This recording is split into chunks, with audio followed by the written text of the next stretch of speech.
hearing disability may be allowed by the supervisor to bring in hearing aids, that you plug in the ears so that he can listen properly to the instructions, or if it is an oral exam, you'll be able to participate fully. Other than that, no programmable calculators. Nothing but come with a pen, pencil, eraser, finish, and a prepared mind for the exams.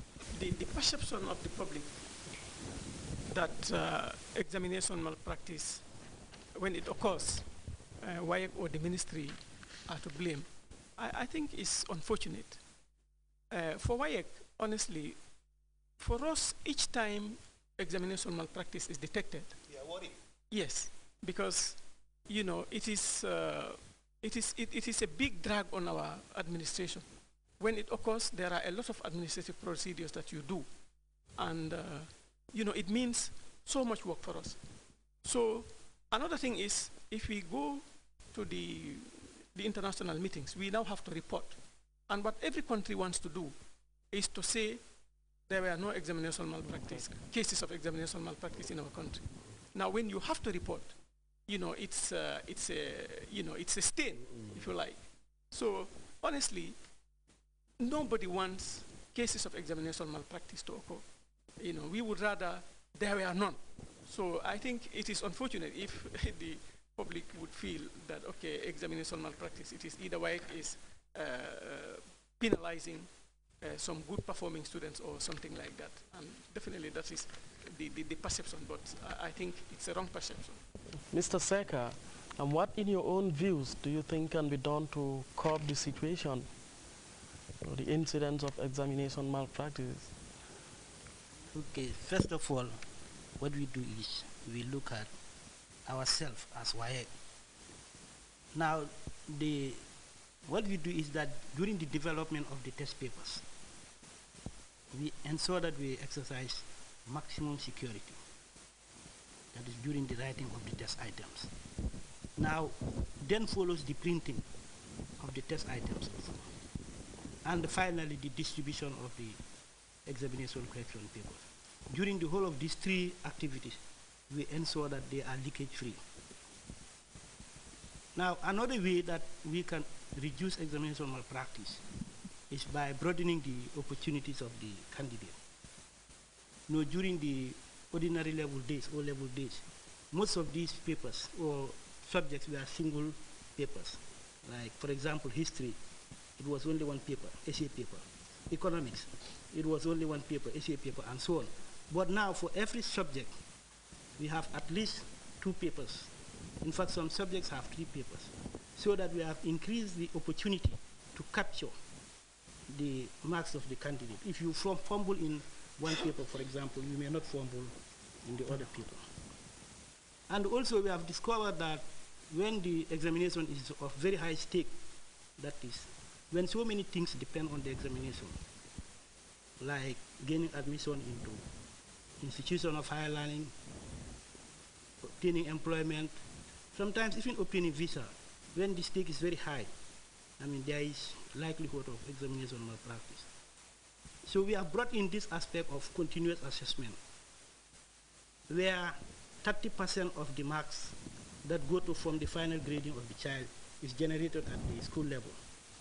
So that if you are going to the examination hall with the knowledge that, look, I have already taken 30% of the examination, that would also reduce the anxiety of the candidate. Mr. Job, yes. Will it be right for the ministry, of course, to be blamed in an event where examination malpractices occurs? Of course, they have already cleared their own part of.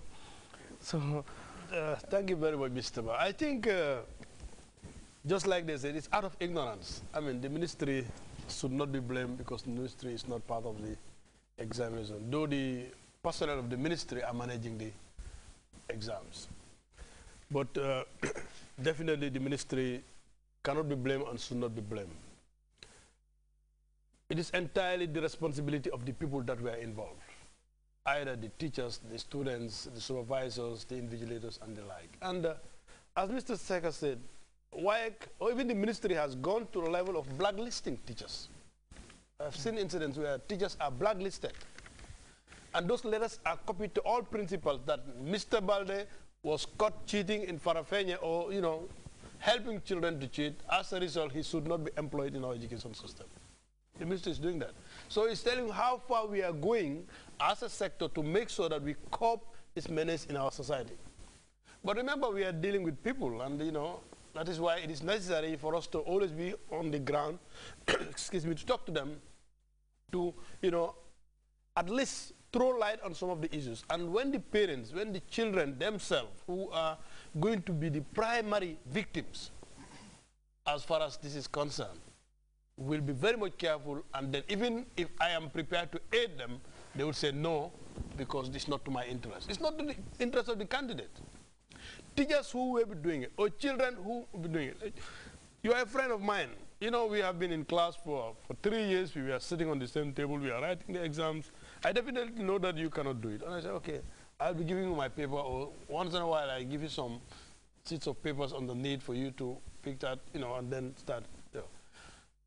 Okay, your intention is to make sure that I pass the exams. But I have forgotten that if I am caught, you have failed completely in supporting me, but putting me in hot soup, and yourself too. Because if it is cheating, whereby the answers are the same, all are penalized. So definitely, the primary responsibility of the ministry here is only enlightening the populace, informing them, you know, discussing with them, engaging them on the consequences and what brings about exam malpractice and what are the consequences, so that they're all aware of.